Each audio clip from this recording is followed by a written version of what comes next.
Hello, everyone. Welcome. Thank you to all of you to be here. We're going to be discussing a little bit the topic of digital technologies, circular economy, but also the risks and the challenges and the opportunities that this presents for a transition towards sustainable consumption and production. So today, we are really going to discuss, we do know that in the world market of today and in the way that we interact, that we buy, produce, and consume different items, we are really grappling with certain challenges in poverty and inequality, but also with up-and-coming technologies that present opportunities to tackle these items, these problems. Now, these opportunities, we really need to be talking about how we empower stakeholders and how we empower all stakeholders. But the session today will bring particular focus to two specific stakeholders that are of particular interest to us: consumers and SMEs, which is small and medium enterprises. We will be talking how these emerging technologies, and we'll be delving into some specific examples later on, present skills and opportunities that can be developed to develop just transition and to help us really propel us into a circular economy. Particularly, we are going to be talking a little bit on how these technologies have to be designed to account for this just transition and for sustainability in general. But also, we're going to be discussing how international cooperation can help us bring this to our reality and the importance of global standards and clear rules. We are very happy and we're very thankful for the extremely good panel that we have today. And we'll be talking a little bit about each of you as we go along. But for now, we would really like to open the floor for a keynote speaker. And we're very thankful for Adalberto Maluf, the National Secretary of Urban Environment of the Ministry of Environment of Brazil. Now, Mr. Maluf has been involved in multiple enterprises of sustainability before. He has been the Director of Governance Affairs, Sustainability and Marketing of Beyond Your Dream here in Brazil, as well as Director of the Association of Electric Vehicles, and as well as a board member of the Photovoltaic Solar Energy Association. So, Mr. Maluf, if you would like to kick us off in the conversation today about discussing a little bit, particularly how can consumer protection, which is a topic that our colleague here from UNCTAD has addressed in the session before, and digital tools can address social inequality. What are the opportunities and how can these tools help us foster a just transition?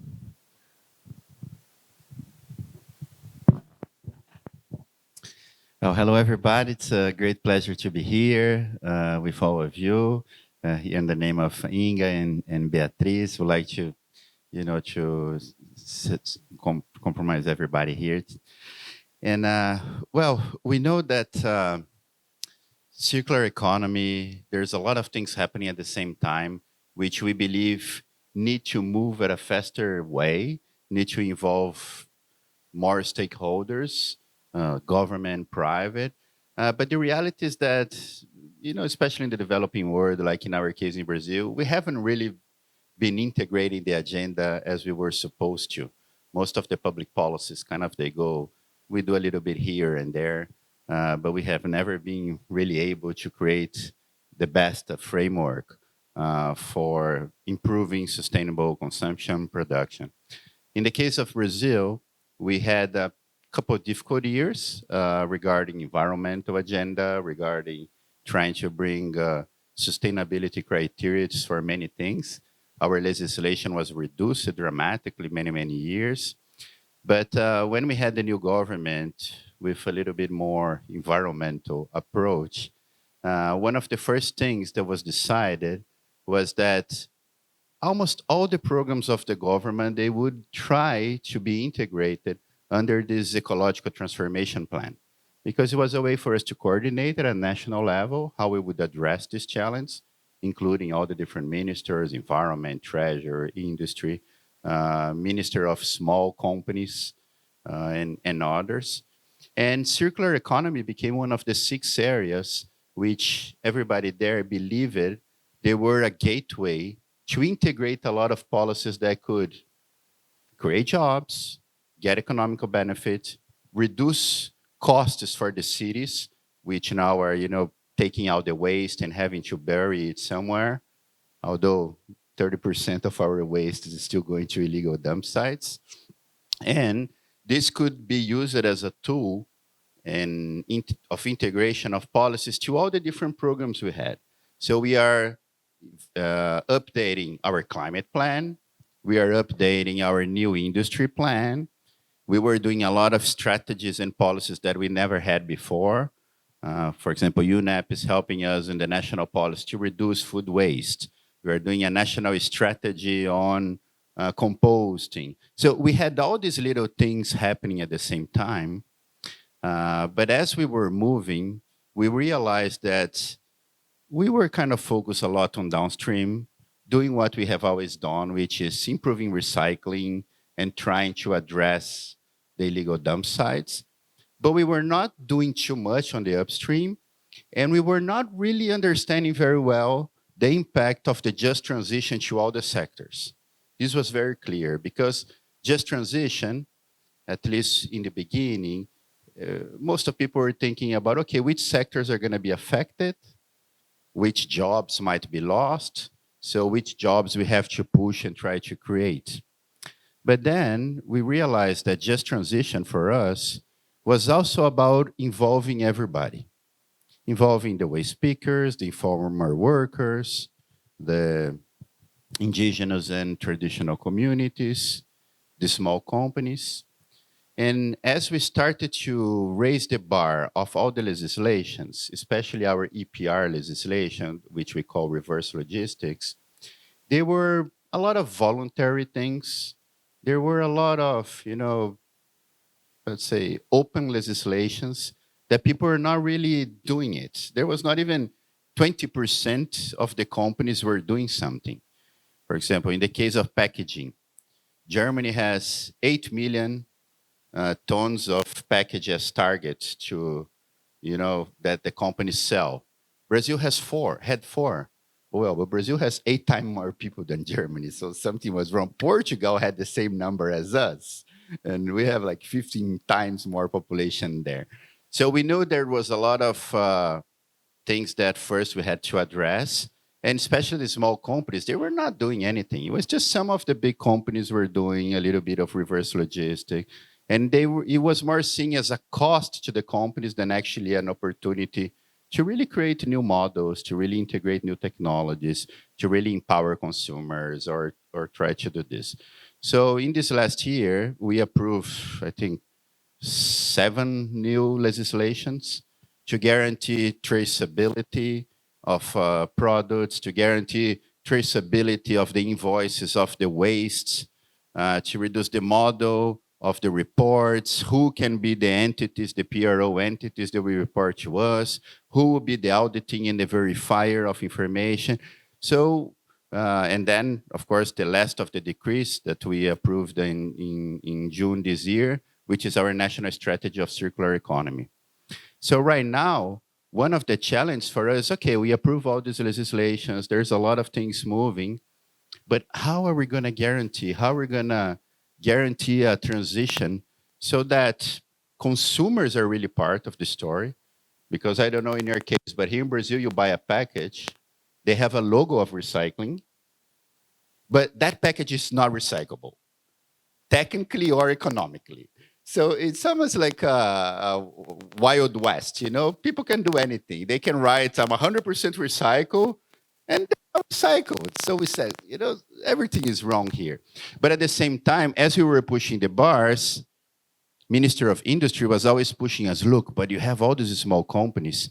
You can't push them too much, because they're not going to be able to have any sophisticated tools to track their production or to do a lot of these things. But we decided, everybody together, that if we don't have consumers together with us to understand and try to push what type of package you put there, or try to develop some of these new models that we never had too much, like reuse, refurnish, Bia has been working on this many, many years, but, Brazilian people, we haven't. It's impossible for you to find a place you can buy a refill or you buy a second-hand refurnished. It wasn't too much there. But there's a lot of new technologies new tools that could be created to organize all these new markets that will come on. So some people were seeing this maybe as difficulties for companies, but at the same time, we realized that there were a lot of things coming. So Brazil has just launched its national artificial intelligence plan.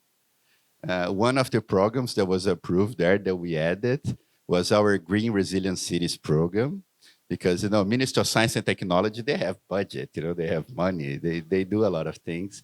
We as Minister of Environment, we don't. And then as we added this Green Resilient Cities program there, one of the areas is waste and circular economy. And FINEP, this national uh, R&D center, they also open a lot of calls to try to increase actions on recycling, circularity, and these things. So we believe that right now, somehow, we have some legislation, we have some ideas where we want to go. We were still not able to implement on the territory together with the cities, together with the states. But somehow we are closer now than we were before to try to move some of these agendas. So this event today, as we think about digital tools that can empower consumer and small companies for sustainable consumption and production, how we're gonna help consumers to understand when they buy, are you buying a product which can be recyclable?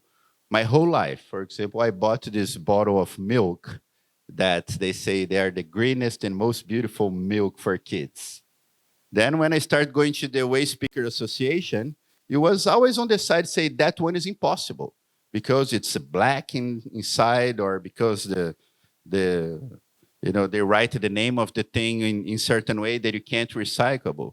And people didn't know that. Well, I didn't know. I even worked somehow with these areas, and I didn't know about it. So I think right now it's definitely something on our radar, how we're going to foster this environment that we can empower consumers to be part of this. We are just launching 2 new decrees on packaging, on a new decree for EPR for packaging on plastic and paper. We are putting, for example, recycled content. We are increasing the the recovery of materials, which was a 22% voluntary. It started this year as 30% mandatory, going to 50%. But we also add there that if you sell a package which can't have recycled content, or then you have to find existing pollution, get this plastic to fulfill.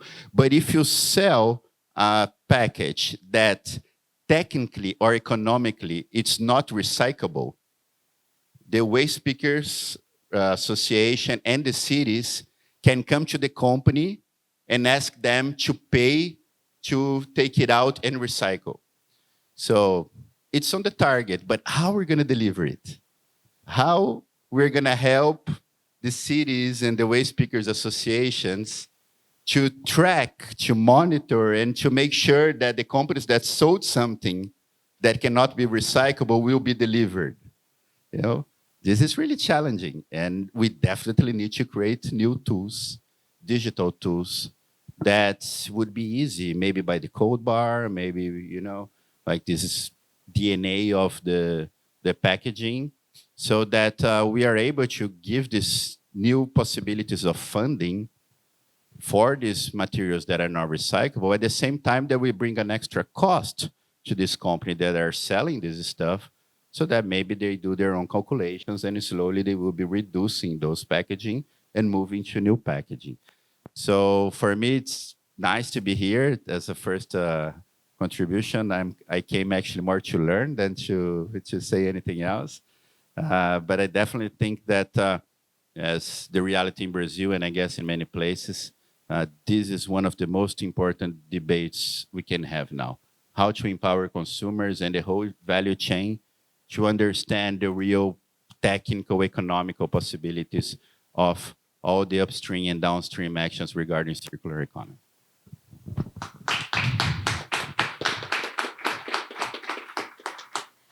Thank you very much. That was very insightful. And one of the things that came to mind was that right here, we have 3 co-leaders, representatives of the institutions of the Consumer Information Program of the 10-year framework, which is Consumers International, UNCTAD, and BMUV as well, that are leading this program. And we really work on traceability and disclosure and information to consumers exactly in those terms to really see how which different tools in different value chains and in different aspects can really help in enhance awareness raising, change of habits, change in productions as well.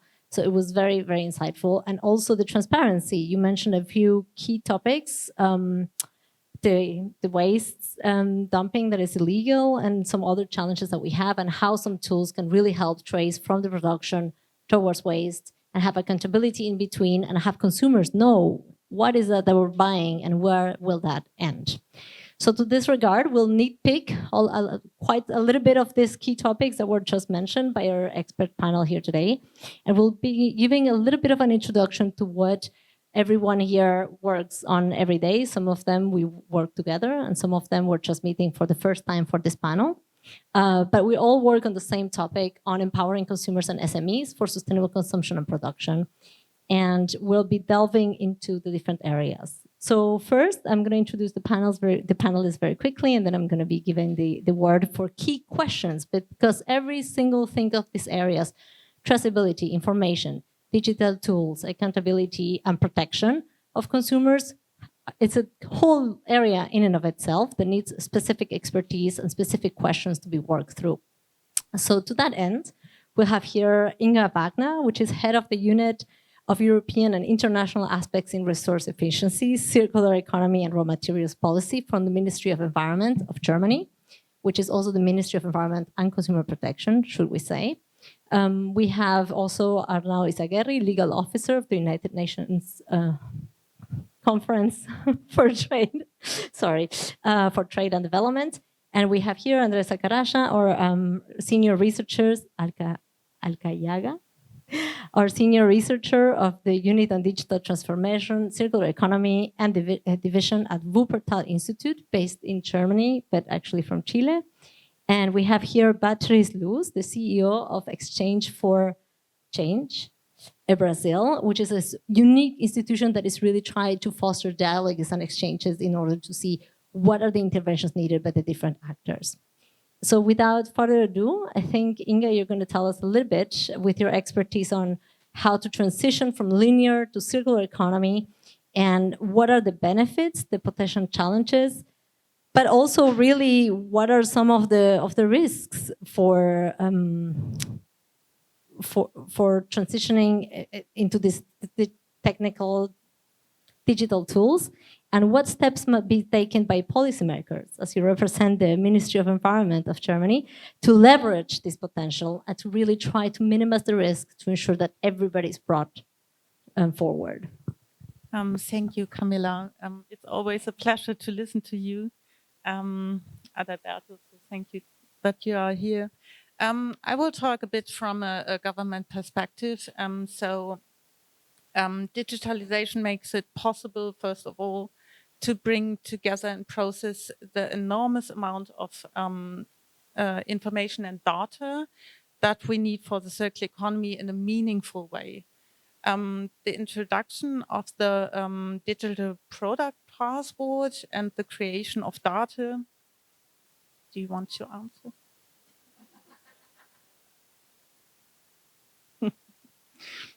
Again, the introduction of the digital product passport and the creation of data hubs are crucial for knowing and analyzing material and goods flows. The circular economy is becoming measurable, controllable, and therefore feasible.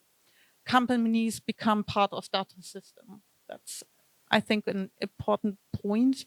At the beginning of the life cycle, the product design and production phase, the digital toolbox offers a wide range of possibilities for optimization, for example, through computer-aided manufacturing processes, for example, through 3D printing.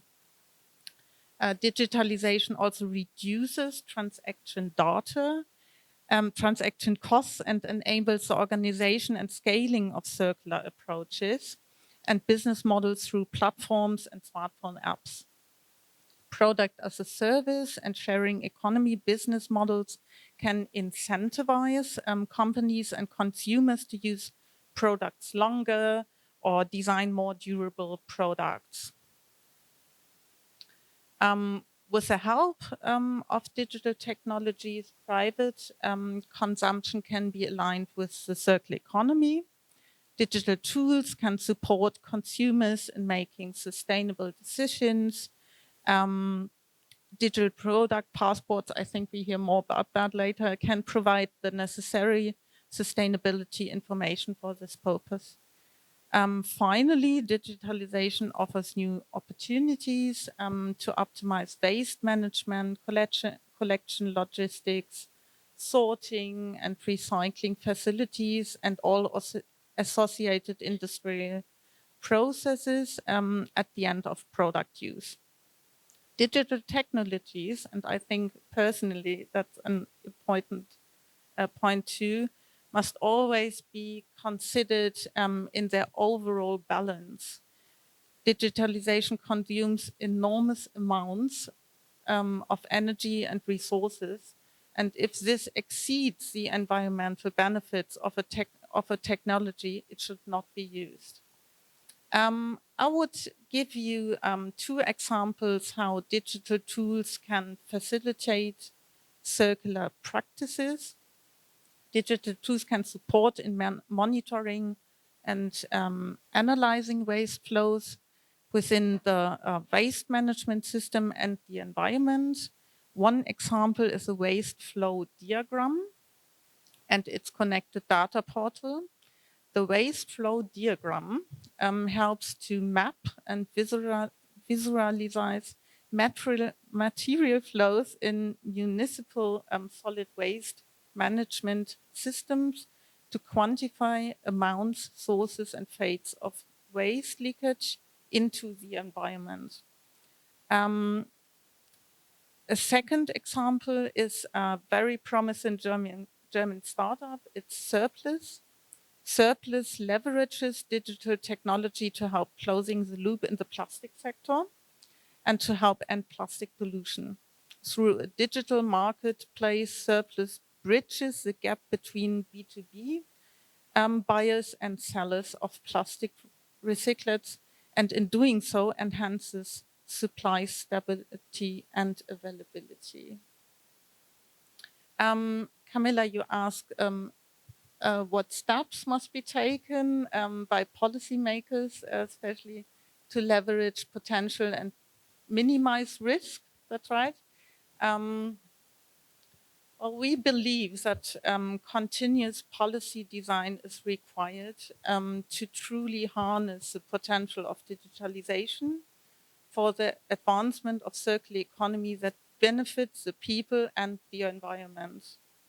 In our recently published draft for National Circular Economy Strategy in Germany, we identified a number of starting or leverage points along all steps of a product's life cycle. Let me give you some examples. The digital product passport, of course, offers numerous chances to circular economy as well as our industry. The German government plans to establish a coordination office for information systems of the circular economy. This will help, for example, coordinate stakeholders, etc. We also see great potential at the beginning of a product's life cycle or even in the provision of shared services rather than the mean provision of products to individual consumers. Digitalization will also help us to track our success by making the transition to a circular economy measurable. For example, will DPP data allow us to learn about the use of recyclates in sectors of products over time, just to name a few opportunities. What else can policymakers do? We can initiating and adapting regulation to facilitate data security, data sharing via digital product passports, and the safe and circular management of waste digital devices. We can leverage the potential by initiating and adapting funding programs for research and development to develop more energy and resource efficient and circular digital technologies. We can, for example, support value chains, collaboration. I think collaboration is a very important point, and standardization processes to develop more energy and resource efficient and circular digital technologies. One example could be setting up platforms to cooperation or by providing financial assistance to small and medium companies to participate in standardization processes.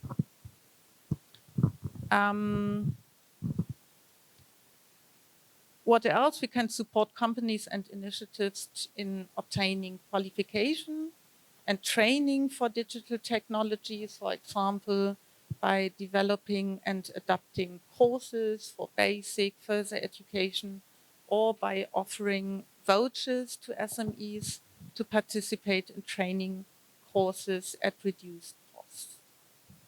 I would like to give you one practical example what we do in Germany, mostly in the EU.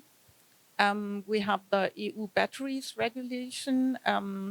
We will introduce a digital product passport for batteries. The battery passport is intended to support seamless documentation of the battery's life cycle, from raw material extraction and production to use phase, reuse and recycling. Information like CO2, footprint, working conditions, product composition, materials used, performance, durability, and recyclability will be recorded. All data will be processed in a decentralized software system by providing verified and verifiable information. It can create transparency, support second life applications, or optimize processing for recycling operators. It supports the development of sustainable business models along the battery value chain in line with relevant sustainability and ethical criteria. And from 2027 on, batteries will be the first product group for which DPPs will be mandatory. Building on this with, in the framework of the EU Eco-Design Directive, almost every industry will be equipping its products and materials with product passports over the next few years. Thank you very much. And so one of the things that has just now resonated between the two first interventions of our keynote speaker and of Dr. Wagner is this really data-driven, evidence-driven need, and that's just not propel us into new technologies without really measuring what's the energy that they take, what impact themselves will have, and then see what is the use and what is the impact and how can we design them effectively. So that's one of the things that has just emerged.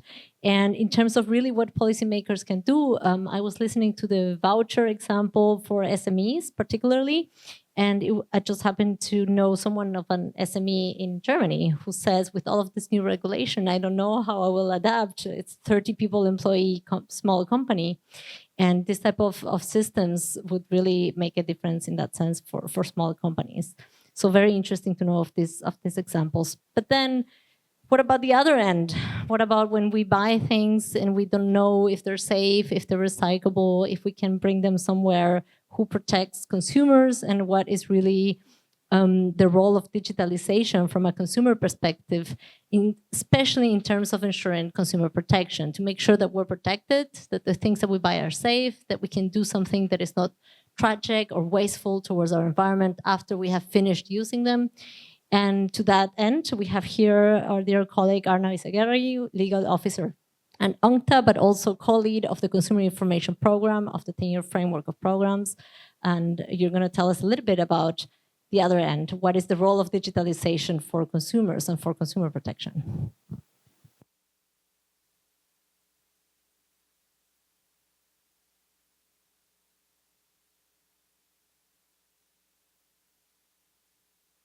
Now it should be better. Muito obrigado pelo convite do Governo do Brasil, Prefeitura de Rio, para a oportunidade de compartilhar a experiência de UNTAD da proteção do consumidor. And thank you also, of course, to our hosts, the One Planet Network, for their convening power and for making this happen.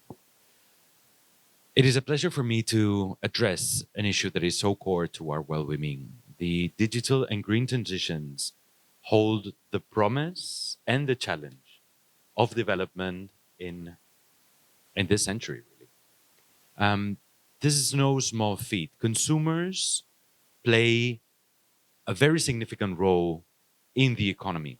Actually, consumption represents 60% of GDP.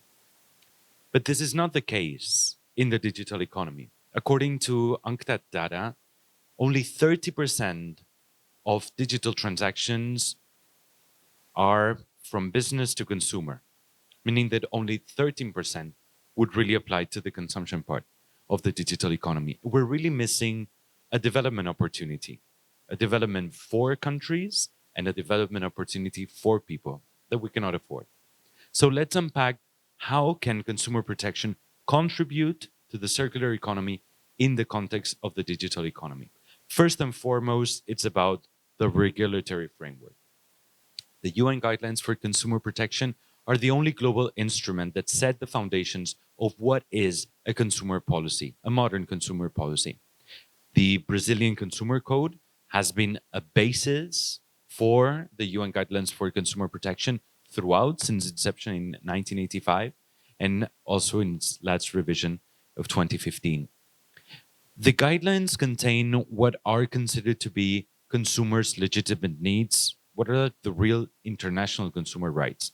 And these are important because they will percolate consumer policies or any whole of government policies in the circular economy.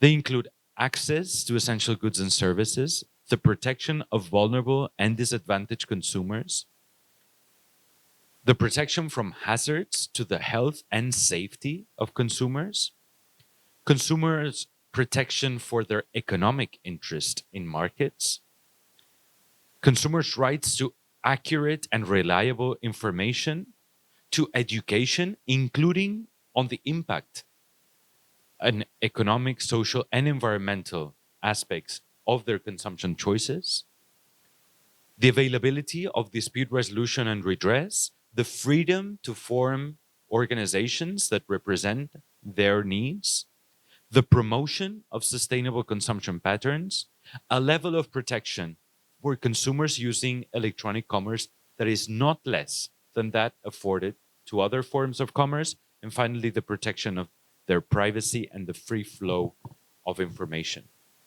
Naturally, the utmost priority must be access. And this is important when we're talking about the digital divide within and among countries. Fully 37% of the world population has never accessed the internet. This is 2.9 billion people. And this is even more acute in least developed countries where only 10% of the population actually engage in e-commerce. So they buy products online.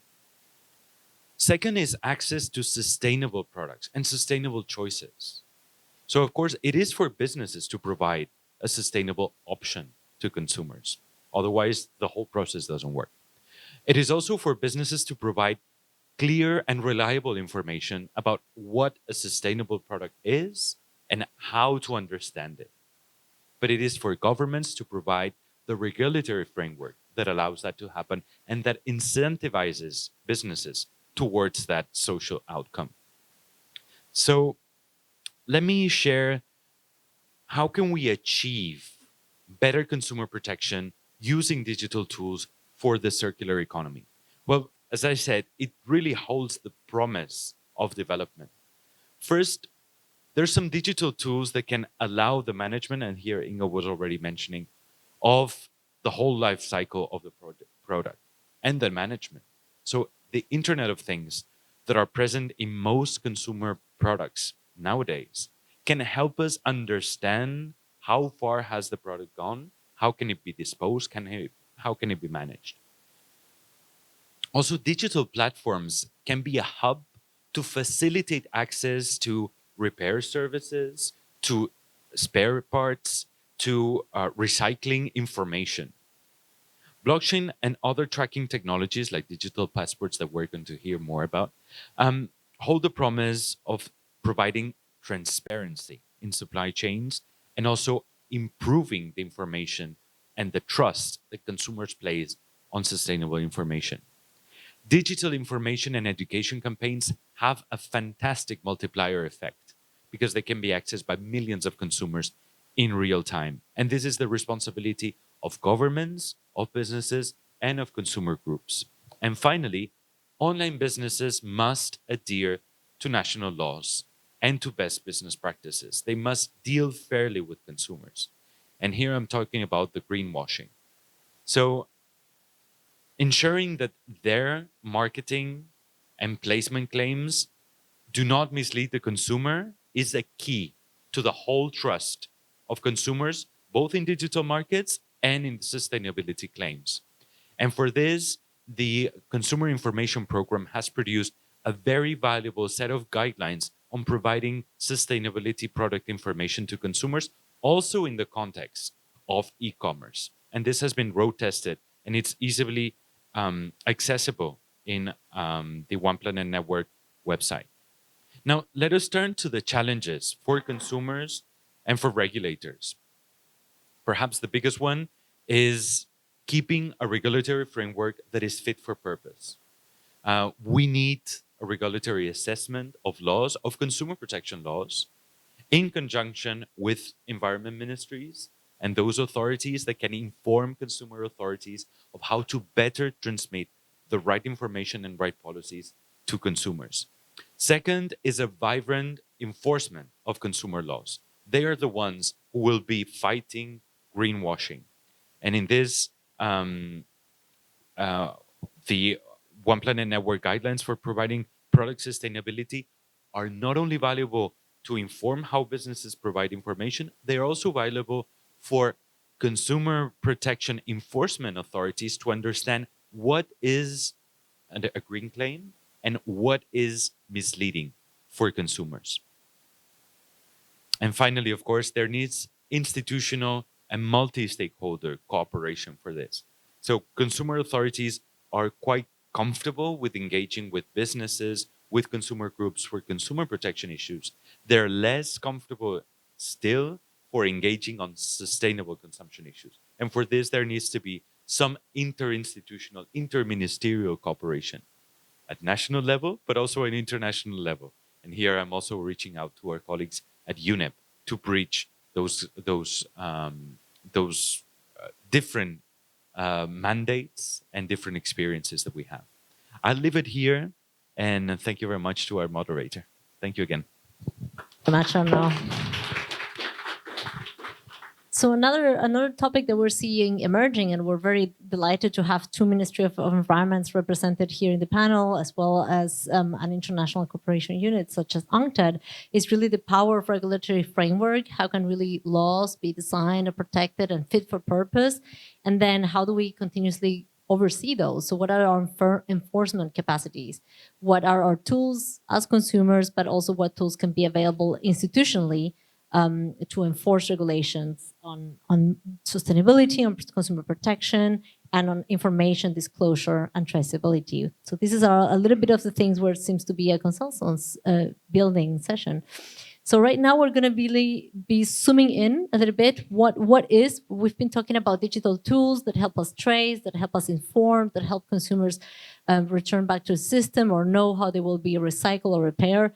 But what are these specific tools? What does it look like? What will it look like for us engaging Arnaud just now mentioned some of the problems and the risks and challenges with access to internet, with engagement to internet, and with access in general to products that are sustainable or repairable.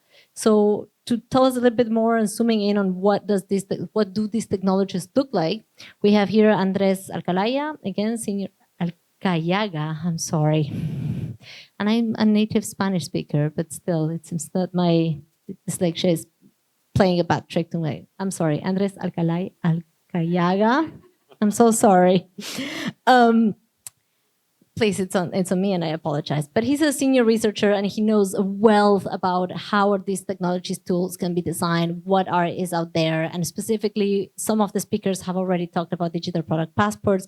So he's going to tell us a little bit more about what is coming in that sphere, but also really in terms of the access that Arnaud was just mentioning, how can these tools, these product passports, empower consumers and small and medium enterprises? What are the opportunities there for both sectors? So please, Andres, the floor is yours. Thank you, Camila. So first of all, thank you to the One Planet Network for inviting me. It's a very interesting event. So I'm very glad to be here and to share this panel with very experienced and intelligent people. So my name is Andres Alcayaga. Just to set that right. And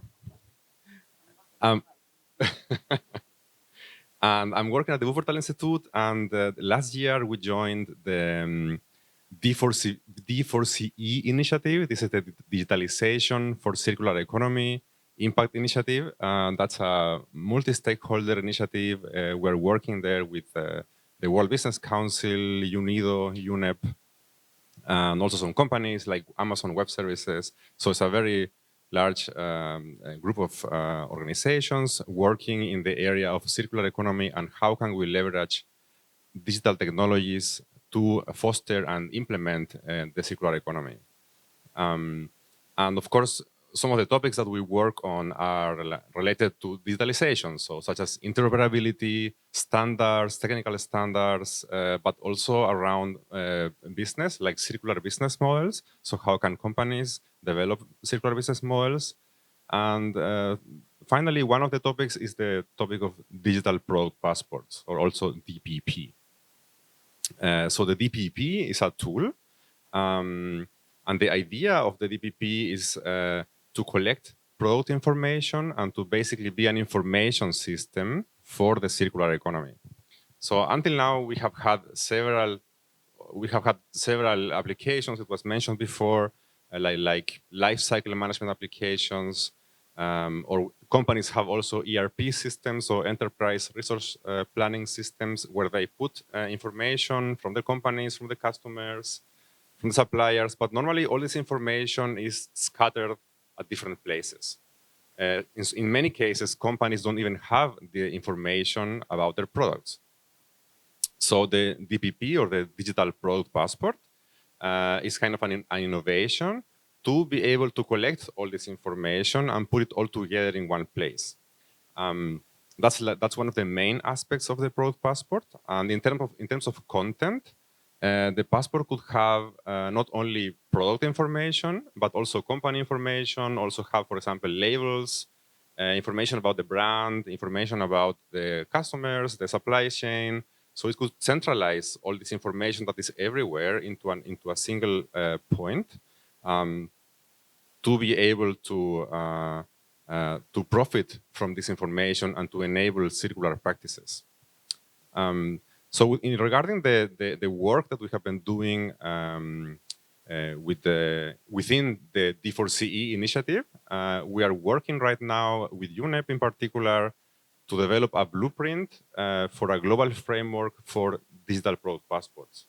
So in this sense, we are analyzing gaps. We're going to do consultations in the future, and we're going to write a blueprint. So with blueprint, I mean a set of recommendations and guidelines to be able to develop international standards and protocols so the product passport can work at a global level. Because right now we have a very strong European focus. So as it was mentioned before by Inga, so the eco-design regulation has entered into force now in July. so 2 months ago. And this legislation brings product passports to Europe. There is also some similar approaches in China, South Korea, Japan. They are also looking into the topic. They're also drafting legislation to introduce product passports in their respective markets. But we still don't have any kind of global approach to be able to make this international. And why? Why is this important? Basically because we have international supply chains, international value chains. Products go from one place to the other, travel different countries. So we really need the information from the origin, for example, in terms of material composition. So that's one of the main aspects of the product passport, to have the material composition, because this information that comes from the supply chain, from countries like Brazil, Africa, this information needs to be used by the company in Europe or in China or wherever that is going to recycle this product. So in order to enable efficient recycling, for example, or efficient remanufacturing, we really need to have all this information that comes from the supply chain. So that is one of the main points of the digital product passport. And from this perspective, the product passport is a sort of innovation in many dimensions. So in social, politically, economical innovation. In terms of the technical and economical aspects, as I was saying before, the product passport is product-centric. So it's a different kind of information system because it focuses on the product and not anymore on the company. And a very important role of the passport is to be able to bridge stakeholders.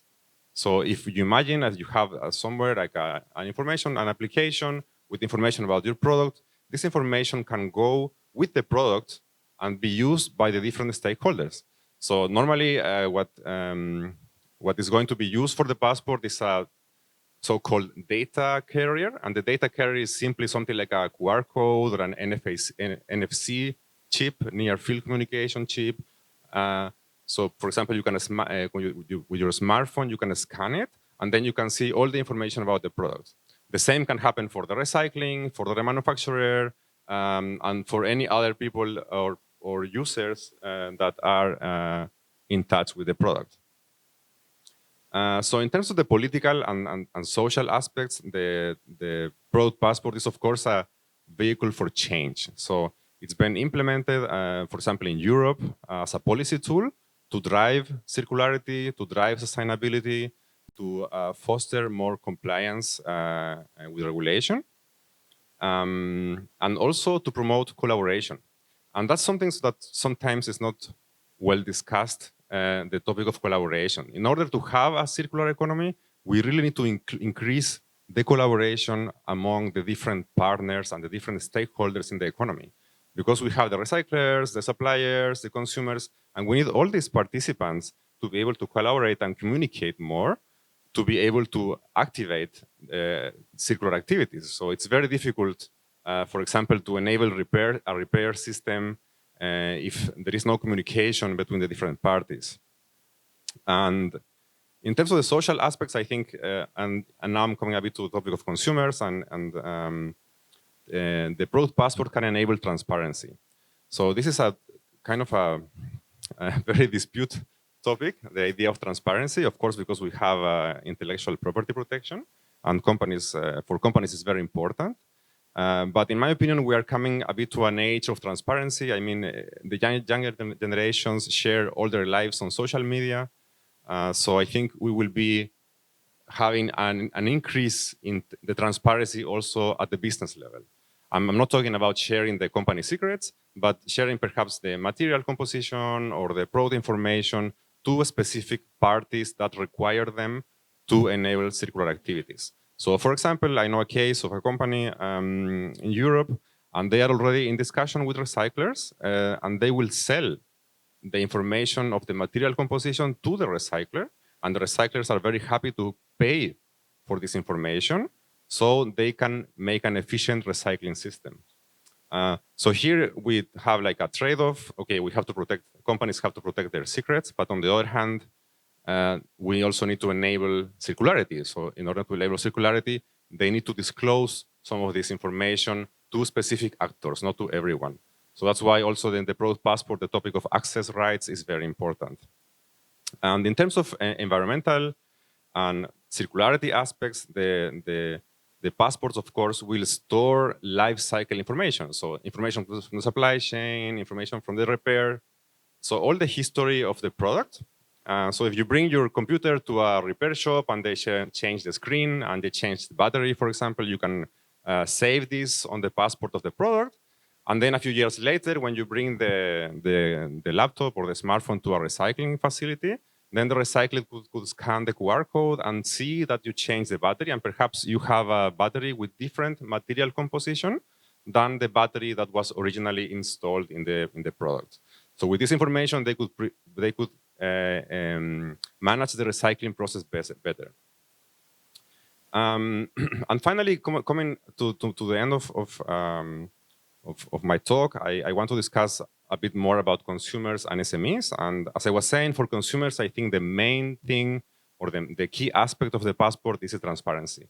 So because if you have more information about your product, you will be able to, for example, compare different products, compare their sustainability potential and their sustainability information. You could be able to also make better decisions, and you could also think about having a wallet, like a digital wallet, with all the carbon footprint of the products that you have ever bought. And so you could calculate, for example, your personal carbon footprint if you have, for every product, a passport. And in terms of SMEs, I'm also going back to the idea of collaboration. So right now, in several regions of the world, in Spain, for example, it's very famous, the idea of cooperatives. So in many countries, SMEs collaborate and work together in cooperatives. Probably in Brazil, I'm not so well informed, but probably in Brazil is also a big topic. For example, to achieve economies of scales or cost savings or advertisement. And so we can imagine what could happen, how could they use the passport for improving their collaboration. So they could, for example, work together and have like a digitally connected ecosystem and get information, for example, from their customers. They could get feedback from their customers to improve their products. On the other way, they could also use the passport to put information about the brands, about their efforts, for example, for ethical production, salaries, ethical production, and also branding information, and so on. So they could also track the products that go somewhere in the economy and see where their markets are. So this offers a lot of benefits for both sides, so for SMEs and also for consumers. But of course, we are very far from this reality. So as Ingwa was saying, we will have passports for batteries in 2027 in Europe. And there are several sectors that are going to be regulated. Right now, the discussion is on textiles. So we're also expecting to have probably next year the draft of the regulation for textiles in Europe. And it will probably enter into effect by 2027 or 2028. And the consequences are that if a textile product that is produced, for example, in Brazil, and is exported to Europe, could be, if it doesn't have a passport, that is not allowed to enter the European market, could be a consequence. So it's very important that international governments start paying attention to the developments in other regions, like in Europe or in China, where the passports are also being developed. So thank you very much. And I think I give the floor to then Beatriz, the next speaker. Thank you, Andres. So we have heard a little bit of this in terms of compliance, but also really recovering data, and then collaboration and cooperation. And this is where it's perfectly weaved in, because Beatriz, you have been working on that field for many, many years. And you have now built specifically an area here in Brazil for different actors to convene and to discuss on these challenges and cooperate to the end of the signing of something that is actually useful for the different stakeholders.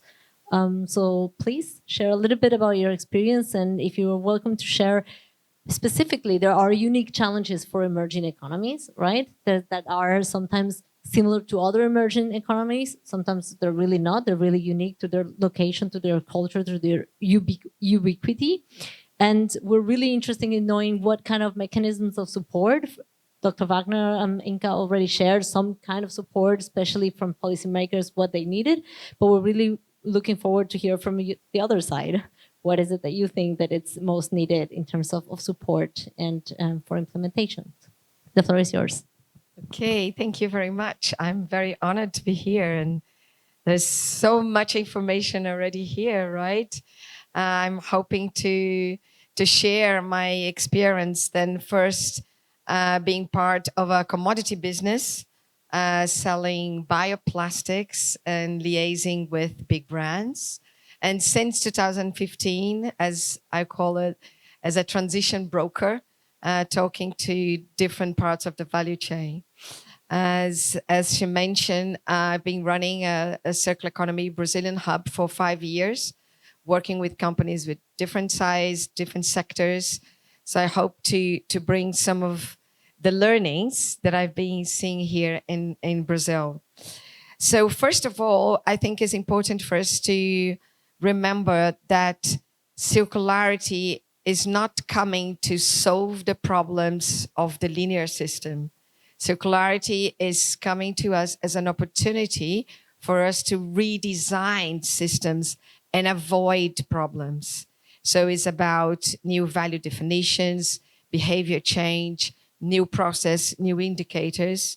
We are here to talk about digitalization, Internet of Things. And again, another important definition is that we talk a lot about smart cities, digital platforms. So a digital platform, it's already immediately a circular business. A smart city, it's circular. I usually say a smart city might not be circular, but a circular city must be smart. So we need to bring all these digital tools to facilitate and speed up the transition. So the 3 key highlights that I want to bring, the first thing is that about knowledge integration and systemic thinking. Otherwise, we will just have standalone tools that are not going to deliver effective and scalable solutions. And I will bring some examples. A marketplace without data is not going to bring solutions. I've heard some companies investing a lot on all these digital platforms, saying, let's turn cost of waste disposal into assets. But then they spend a lot of money building all this digital tool, and they don't go to put the effort and the finance to build the governance and the ecosystem of actors, like a multi-stakeholder environment around the digital platform. Another interesting point that was mentioned, product as a service. We need to combine product as a service with durable design.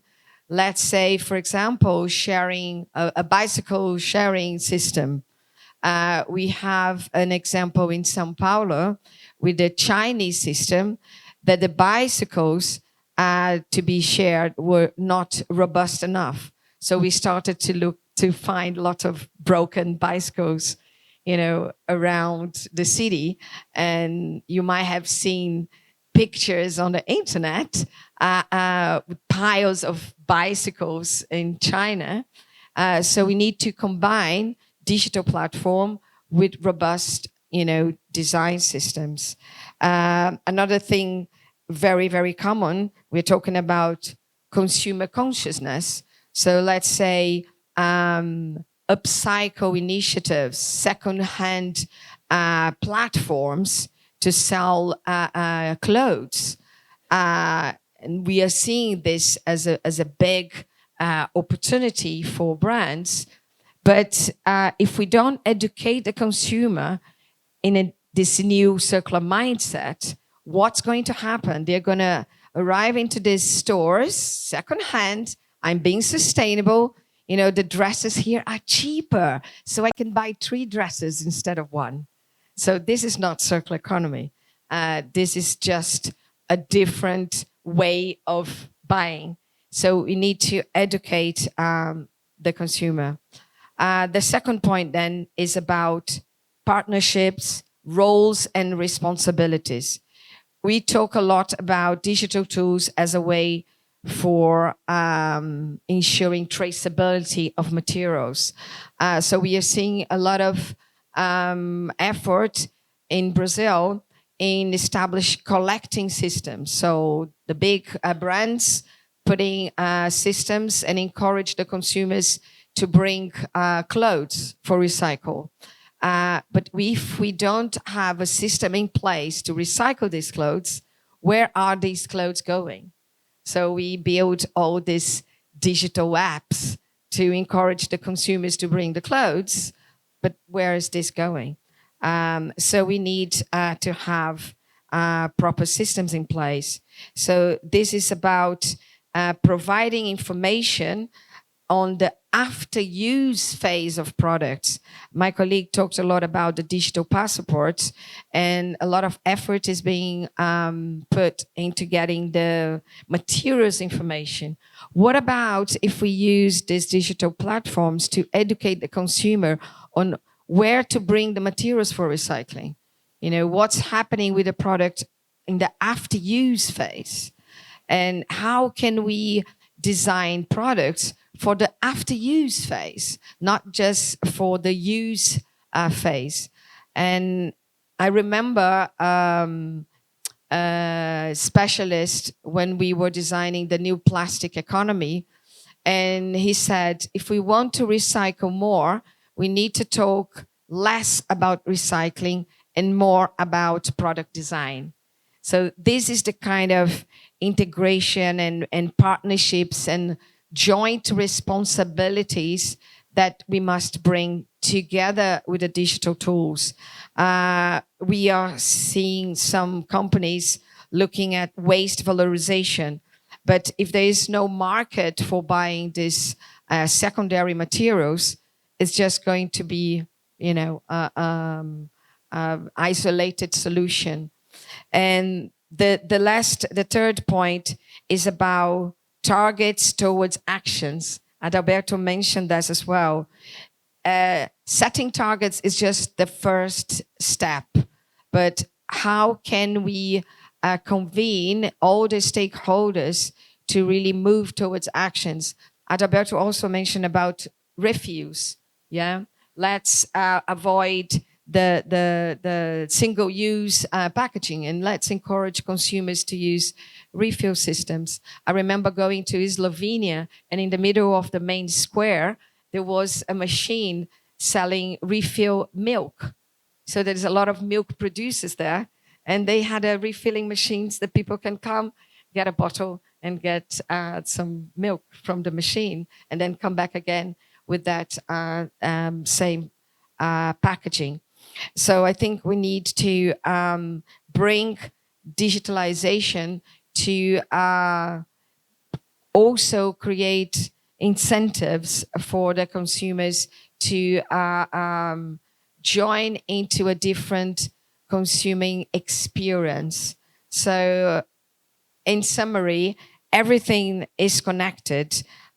We need the digital tools to facilitate access to information, but also to provide incentives to make this new production and consuming experience cool and easy to consumer to go and select a second-hand clothes or a remanufacturing product.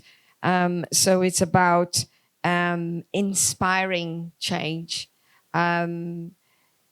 So I think we have a really good opportunity to create a new way of production and consumption, and digitalization can accelerate that by bringing information and creating the incentives for change.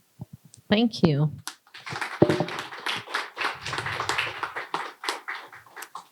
So we have heard a little bit and a lot about the different actors, and we have heard about traceability and about really knowing your system and knowing having the right numbers. It cannot be if you have 4 times the population of a different country, you have a third of your waste. And we have seen also about what can be designed from a government perspective, and what are the key consumer protection needs and rights that need to be enforced and regulated fit for purpose so that consumers feel also protected and can also engage in the system in a way that it's safe.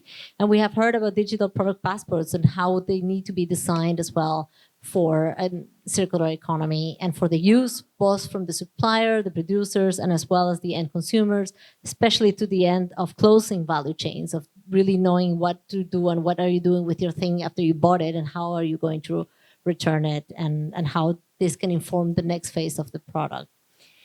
Now we have a little bit of a moment before Dr. Pierre also shares the final remarks and the conclusions and what we can really all take from this session. But before that, we have a little bit of a moment for questions, if there are any one that has specific insights that they would ask. So we are gonna open the floor for 3 questions that we're gonna ask really right away, and then the speakers can gather their thoughts and answer as they're presented.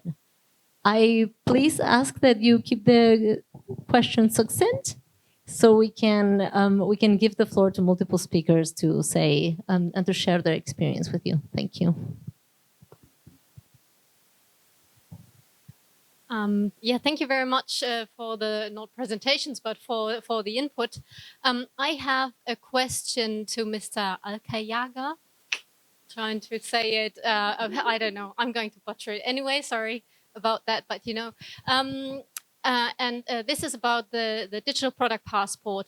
And what I understand is there's currently a lot of initiatives and suggestions where projects work on developing a design for a potential product passport, how it could work. So there's a couple of different pathways, and we will see how we will work with the digital product passport in 10 years from now. What I understand is that there is the suggestion that there will be different access rights for different groups. And maybe you could elaborate a bit more on that, because of course a lot of the chances to take opportunities, say with regards to repair services, maybe also from products from the West somewhere in the global South, will depend if the people there will have the access rights for all the information that is required to do, for example, a repair or anything else. Could you maybe explain a bit more on the state of discussion there and what you think about it? Thank you.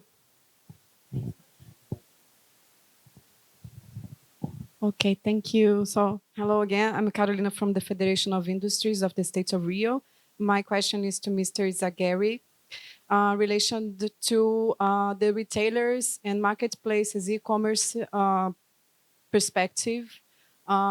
We've been hearing here from all of you that the consumer needs to have the information to arrive to them and so that they can decide, but a lot of the decision actually is made because of the product is on the right shelf on the retailer, on the store, or when you type something at the e-commerce platform, it's the first or the second or the third option you have for a lot of products, and most probably not related to sustainability information on that product.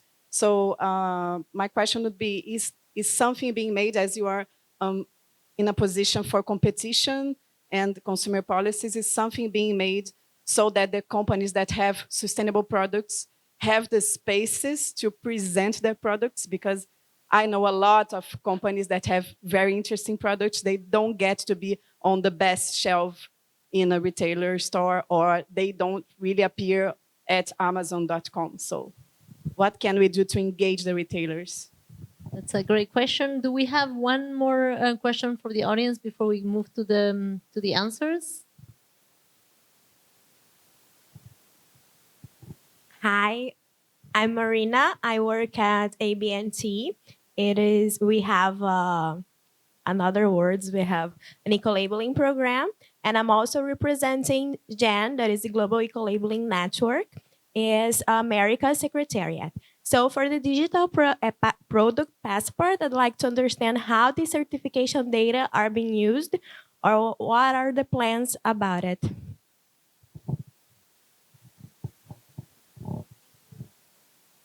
Thank you very much. Very poignant and very incisive questions, and very much on topic. Really, we appreciate giving the opportunity to that. If any of the speakers want to take the questions first. Yeah, I can start. So thank you for your questions. I'm not so sure if I understood your question about certification. You meant how the certification data can be stored in the passport, or what is exactly your question?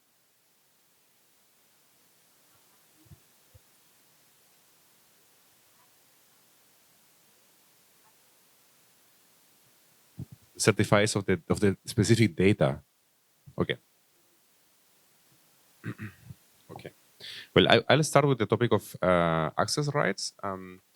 So thank you for that. So I think first of all we have to say that this is not defined yet. So we don't know yet. Specifically in Europe, for example, there's going to be legislation for each product category. So for the batteries, there is the battery legislations. For textiles, we will have the textiles legislation, the so-called delegated acts in Europe. And these definitions of the access rights will be in this legislation. So that's why we don't know yet. But of course, it's very important that not only at the European level, but also at international level, this topic is well discussed, because there are risks, as you mentioned, of, for example, anti-competitive behavior. So some companies, for example, could decide not to give access to specific, for example, repair shops, no? So they could say, no, we are only going to work with this group of repair shops and not with this other, or with these recyclers and not with this other. So this is very important that is discussed at the political level, how these access rights are going to be defined. And as I mentioned before, we're also working with UNEP in this global framework.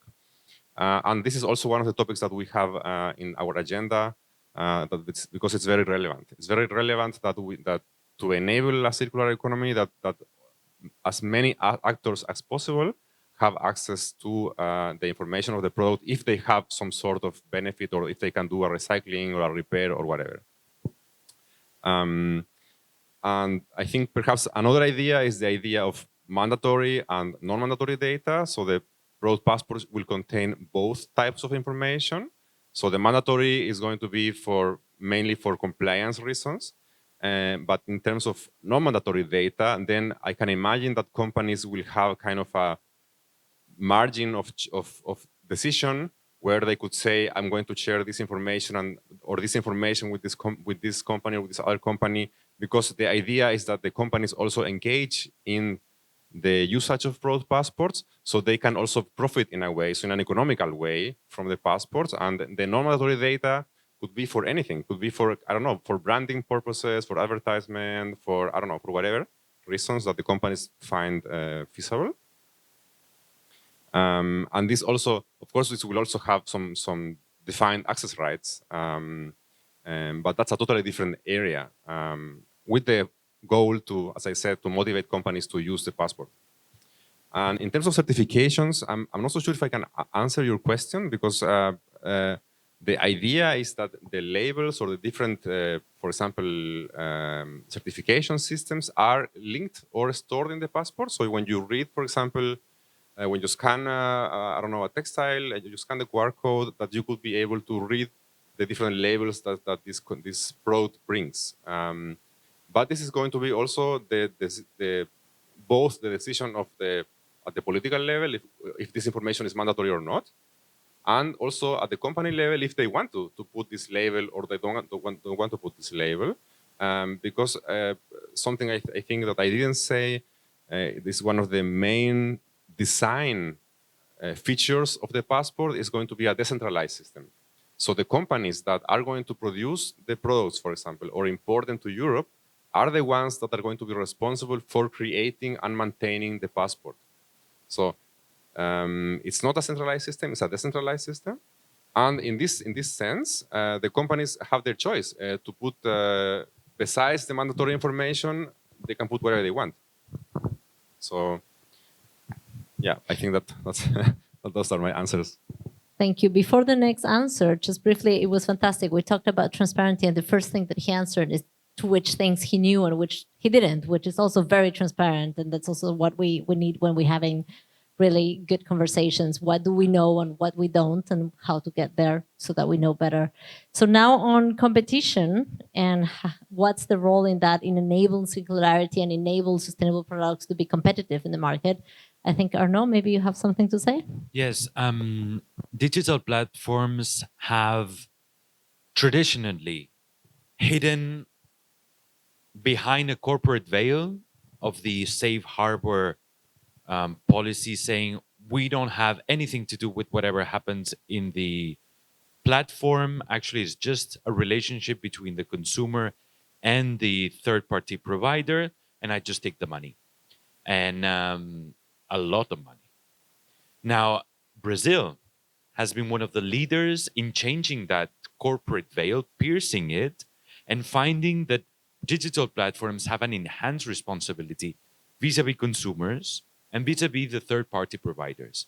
So vis-a-vis consumers, they are considered intermediaries, and thus they have obligations, like any intermediary, to provide the information, to provide the redress, etc., but also vis-a-vis competition in not abusing the market power. And in this sense, the Competition Authority of Brazil, CADE, the Administrative Council for Economic Defense, has had some enforcement action already against some platforms that are discriminating against third-party providers to influence the consumer towards purchasing goods that are usually provided by themselves. So basically, not a level playing field. This does not only happen in Brazil. Brazil is one of the few countries whose competition authority has enough power and capacities to enforce competition laws in the digital economy.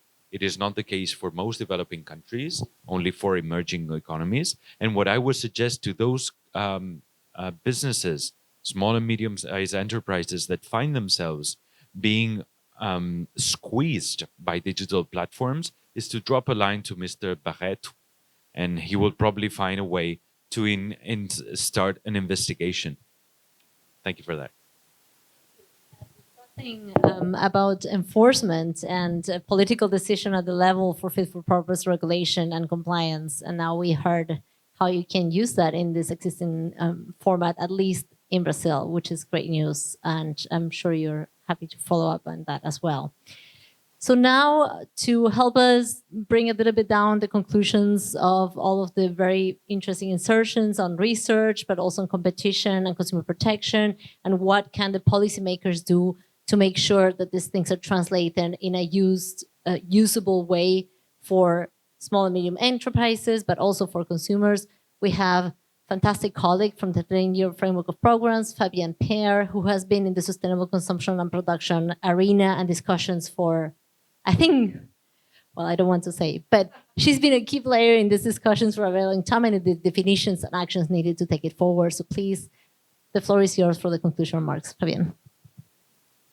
Thanks, Camila. Thanks for giving me your chair.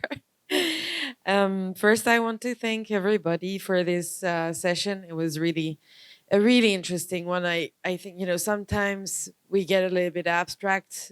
We can get a bit abstract when we talk about sustainability and the vision, etc. And I think this session was very, very concrete, very down to earth. And I think we could all relate, with what you are talking about, and how this could translate into our everyday life, right? So I'm going to try to wrap up. We heard a lot about data and information during this session. And well, in fact, probably never in human history have we created and shared and accessed so much data and information on a daily basis. And sorry, I'm gonna put my glasses like this because I can't see from. Anyway, so his apologies for. So yeah, information is reaching us all the time from so many different places, and it influences our actions and our decisions in almost every aspect of our life. And digital technologies have made that possible, and at that scale, and have impacted all levels of society. In fact, sharing and using data and information through digital means has become an integral part of the economy of almost, I don't want to say any economic transaction, but many of them in a way or another. So you mentioned it also, there are very important risks that come with that mega trend. The risk of including information overload, too much information, and we all know that feeling, I'm sure. Misinformation, greenwashing in the case of sustainability. But it also comes with unprecedented opportunities, and I think you illustrated that very, very well, and again, very concretely, to enable sustainable practices and behaviors across value chains through a better distribution of power. And I think that's also what we've been talking about, what you've been talking about, a better distribution of power, accountability, transparency, and informed decision making. So in an ideal world, because we were also, listening to you and imagining that world, where all actors within the value chain, including organizational and individual consumers, could have access to information on the environmental and social performance of the products and services that they consume. And here, I think the key word is access. Is really an important word. And in this forum, we are here to talk about how we reduce inequalities and we enable just transitions. Well, the issue of accessing information, who has access to that information, who can use that information, who is equipped to do something about this information, is really crucial. And that's what we are talking about also. So this information should be enabling all of us to understand easily things like, is this product having a positive contribution to biodiversity, or on the contrary, is it having a negative impact? Is it doing better than the competitors when it comes to climate emissions, for instance? And this plastic packaging, was there an alternative that could have been used?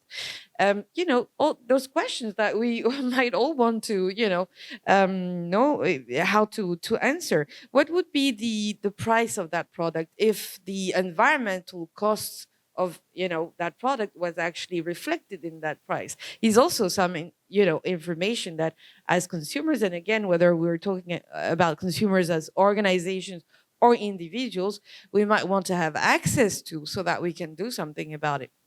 And it's true, having access to information will not necessarily trigger a different decision or a different behavior. But not having access to information, for sure, it doesn't open the possibility of making a different choice.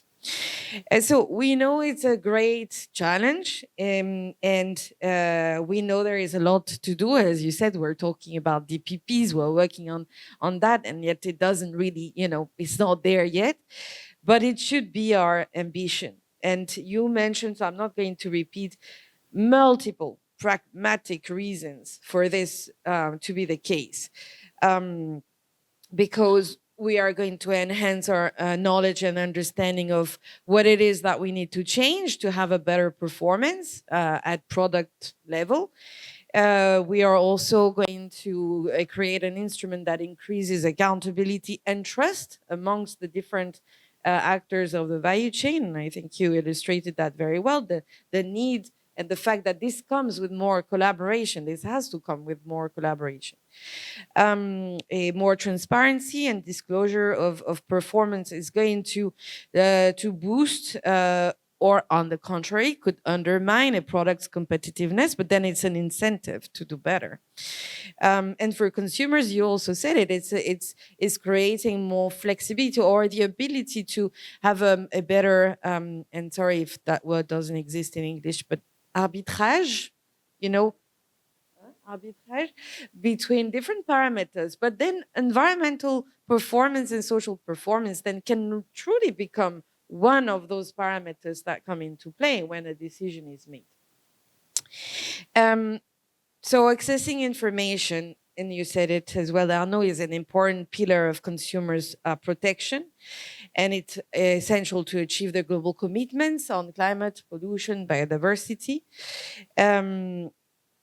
Actually, we're working together with UNCTAD trying to understand what are the implications of multilateral environmental agreements when it comes to consumer protection. What are they saying, those agreements, in terms of how consumer protection and consumer information, should look like? We can also argue that availability and access to information is, in a way, a condition for us to enjoy what the UN General Assembly has recognized as a human right, which is the human right to a clean, healthy, and sustainable environment. Accessing information on that is helping us actually enjoy that right and understand what it means.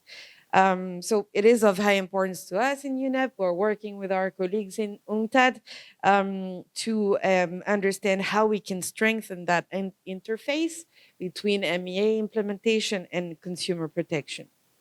So we have the science, we have the technologies, even if we are still working on them, as you explained, but we need common standards and we need political will and we need strong cooperation. So there are gaps, there are a lot of inequalities, as we mentioned.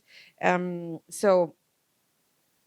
need to implement those global standards and deploy those digital technologies. We need infrastructure and we need resources. And more specifically, we need active involvement of a broad range of stakeholders that you also very well illustrated to ensure that digital tools like DPPs are inclusive and standardized.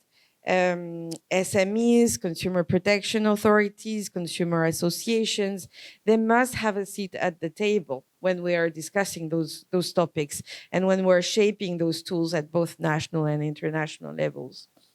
And international cooperation is particularly crucial in this process so that we can reach global consensus on key definitions, methodologies, frameworks, so that indeed we can deploy those technologies and solutions worldwide in an inclusive manner.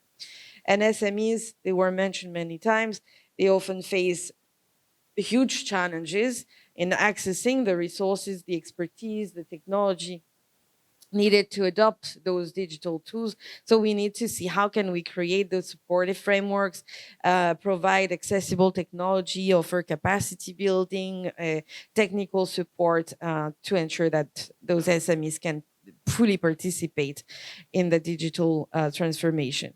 So in UNEP, we'll continue working on this topic, using our convening power to build consensus on product sustainability and consumer information standards, harnessing the power of digital technologies.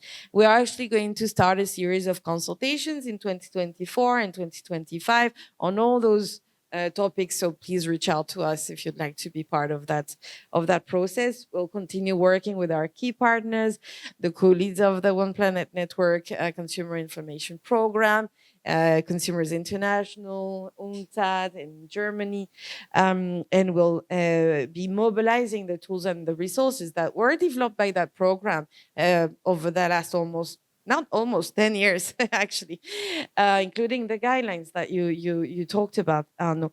And we will continue working with our key partners in the digitalization for circular economy initiatives, so Wuppertal, but also ITU, UNIDO, WBCSD. And so, we are working on global frameworks across sectors, fundamental principles we should all agree on so that we can take those solutions forward. It's also important to understand how this is going to apply. How is this going to happen in specific sectors? Because sectors will also have their specific, needs and parameters. So we are very excited to announce that we are collaborating, for instance, with ITU on the development of a new standard on consumer-oriented environmental information about ICT goods. So really looking at everything we discussed here, how would it apply to ICT? It will develop a standard that will aim at enhancing the usability and the effectiveness of DPPs, ensuring that key environmental information is not only more accessible, but is also presented in a way that is relevant and easily understandable by consumers. We are also working with UNIDO on similar topics on textiles, and really, this is an invitation to also start looking at, again, what can we learn from the sectors, from different specific sectors that we can also build on for developing those global standards that were discussed during this session. I'll stop here. Thank you very much once again, and thank you for being so much focused on solutions and concrete aspects of our everyday reality. Thank you.